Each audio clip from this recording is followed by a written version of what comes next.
नमस्कार साथियों, मैं पंकज, हमारे इस यूट्यूब चैनल बुद्धम न्यूज़ में आपका स्वागत है।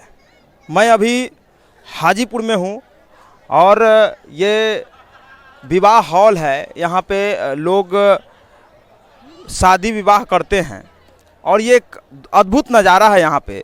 आज मैं अपने कैमरामैन से आग्रह करूँगा कि एक जो भारतीय मूल निवासी सांस्कृतिक मंच के तत्वाधान में विवाह समारोह बौद्ध रीति रिवाज से कराई गई है और मैं यहाँ पे आज उपस्थित हूँ। आप देख सकते हैं कि पूरे ये जो एक समा बना है, ये पहला मौका होगा जब मैं इस तरह के विवाह समारोह में मैं खुद उपस्थित हूँ।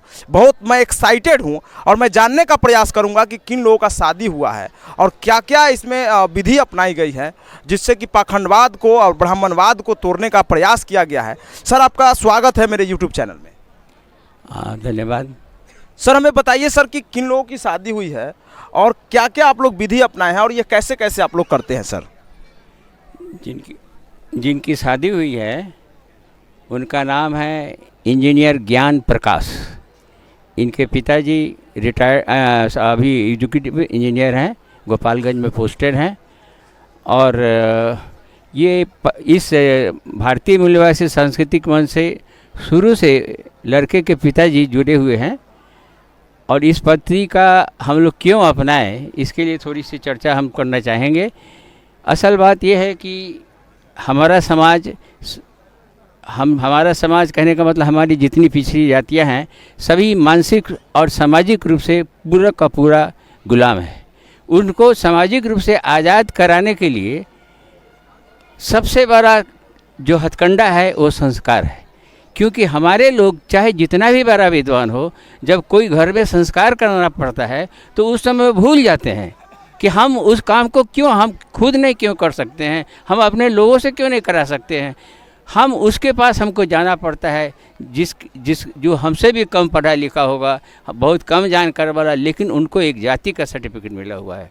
तो हम चूँकि हम लोग बाबा साहेब के मिशन से जुड़े हुए हैं, ज्योतिराव फूले और रामास्वामी नायकर के मिशन से जुड़े हुए हैं, इसलिए हम लोग अपने समाज को उस सामाजिक गुलामी से आज़ाद कराना चाहते हैं। और जितने सारे संस्कार है वो चूँकि आज का ये नहीं है, ये हमारा पुराना विधि है, लेकिन ये प्राय समाप्त हो गया था, जिसको 1873 में हमारे समाज के राष्ट्रपिता ज्योतिराव फूले ने पुनः आरंभ किया था। और उसके प्रभाव से दक्षिण भारत में एक महान क्रांतिकारी नेता हुए हैं पेरियार रामास्वामी नायकर, जिसका नाम आप सही जानते होंगे।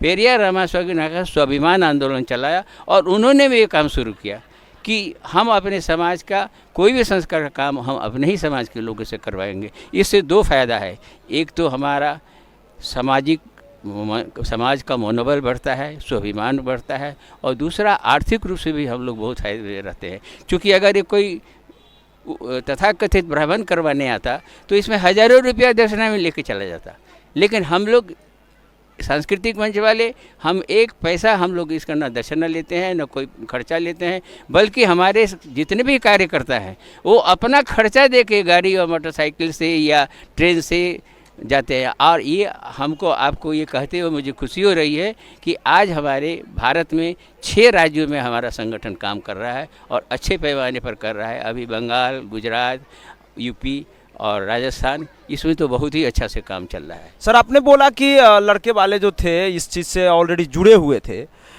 कैसे लड़की पक्ष को कैसे आप लोग कन्विंस किए? क्या लड़की पक्ष वाले भी आपके भारतीय मूल निवासी सांस्कृतिक मंच, चाहे जो SC ST OBC माइनॉरिटीज़ का जो भी संगठन है उससे जुड़े हुए थे, या आप लोगों ने कन्विंस करने का प्रयास किया और कैसा यहाँ का माहौल रहा सर? असल बात है कि इस शादी में जो बीच में मीडिएटर थे वो माननीय लल्लन बैठा, जो बैंक पे पूर्व में मैनेजर थे और अभी उनका बुद्धा नाम इनक्लेव के नाम से होटल भी चल रहा है मुजफ्फरपुर में, बुद्धा इनक्लेव। वो हम लोगों के विचार से बहुत पहले से जुड़े थे। ये मैं तो कहूँगा तो ये वो हमसे भी आगे वो इस विचारधारा में कहीं ना कहीं जुड़े हुए थे। तो वो इसका मीडिएटर थे और चूँकि वो जानते थे कि जैसे कि जिग्नेश्वर बाबू जिनकी बेटी की शादी हो रही है, या मेरे बेटा बेटी की शादी, आज तक मैं 1984 से मैं किसी भी अपने बेटा बेटी की शादी ब्राह्मण के से नहीं करवाया हूँ, स्वयं अपने समाज के लोगों से करवाया हूँ। ये आज से नहीं करवा रहे हैं, हम लोग 1984 से काम कर रहे हैं। और ये भी हमारे साथ जुड़े, तो हम लोग शादी नहीं करेंगे, जैसे बेटे की शादी है हम मुफ्त में करेंगे, हमको कोई 50 लाख रुपया देगा तो हम नहीं करेंगे अगर वो करेगा कि ब्राह्मणवादी व्यवस्था से, क्योंकि हम अपने बेटे का सर उसके सामने झुकने देना नहीं चाहते। हम अपने समाज को चाहते हैं कि वो सामाजिक गुलामी से मुक्त हो। जी हाँ, आप लोग देख रहे थे अभी ये महाशय जो हैं लगातार बहुत से जगह पे शादी करवाने का काम करते हैं, जिसमें ब्राह्मणवादी किस रीति रिवाज से अलग हटके बौद्ध रीति रिवाज से शादी कराई जाती है। इसमें बहुत से पढ़े लिखे विद्वान लोग होते हैं और कहीं ना कहीं से साइंटिफिक तरीका से हर एक काम करने का प्रयास करते हैं। आइए मैं वर वधू से भी मैं बात करने का प्रयास करूँगा और उसके बाद उनसे भी मैं जानने का प्रयास करूँगा कि उन लोगों का इस तरह का शादी उन्हें किस तरह से लगा और कैसे अपने आप को मैनेज किए। उन लोगों के बात को भी मैं जानने का प्रयास करूंगा। जो ये शादी हुई है सर, क्या इसमें कोई नई पद्धति का नया पद्धति अपनाया भी है क्या, या जनरल तरीका से हुआ है सर? उस पर थोड़ा बात करने का प्रयास करेंगे। ऐसा है कि हमारा भारतीय मूल्यवासी सांस्कृतिक मंच हमेशा ये प्रयत्नशील रहा है कि इस संस्कार के सारे काम में, सारे कार्यक्रम में हम अपने समाज के महिलाओं को भी आगे बढ़ाएं। क्योंकि कोई भारत में ही नहीं, दुनिया के किसी भी देश में जहाँ तक मेरी जानकारी है महिलाओं को संस्कार कराने का कोई अधिकार नहीं दिया गया है।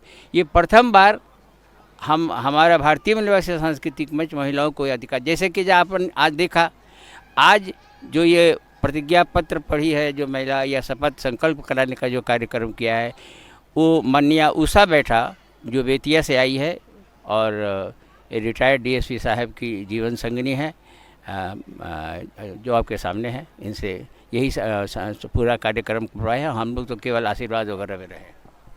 जी मैम, आपका स्वागत है मेरे यूट्यूब चैनल में। अपना थोड़ा परिचय देंगे, उसके बाद मैं आपसे बात करूँगा। मेरा नाम उषा बौद्ध है।